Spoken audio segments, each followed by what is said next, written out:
अशोक कदम, वरिष्ठ पोलीस निरीक्षक, लष्कर पोलीस स्टेशन. या आठवड्यामध्ये एटीएम मध्ये आपल्या एटीएम कार्डची इन्फॉर्मेशन चोरून, त्याचा पासवर्ड चोरून नवीन एटीएम कार्ड कसं बनवलं जाते असाच एक प्रकार आमच्या हद्दीत घडलेला आहे, ते तुम्हाला दाखवतो. या ठिकाणी आपल्याला एटीएम मध्ये दिसेल की हा कार्ड इन्सर्ट करण्याचा पार्ट आहे. या ठिकाणी एक एक्स्ट्रा भाग लावलेला आहे. तर ज्या ठिकाणी आपण पासवर्ड टाकतो त्या ठिकाणी सुद्धा हा एक एक्स्ट्रा पार्ट लावलेला आहे आणि यामध्ये सुद्धा एक कॅमेरा आहे.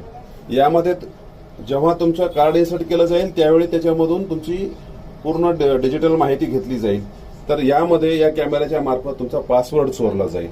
ह्या सगळ्या गोष्टी आपल्या बाबतीत होऊ नये म्हणून आपण एक चेक केला पाहिजे की हा भाग हलतो का, आणि जेव्हा तुम्हाला पासवर्ड टाकायचा असेल तर त्यावेळेस तुम्ही वर हात लावा आणि नंतर पासवर्ड टाका, जेणेकरून कॅमेरा असेल तरी तो पासवर्ड चोरला जाणार नाही व तुमचे एटीएम कार्ड सुरक्षित राहील. धन्यवाद.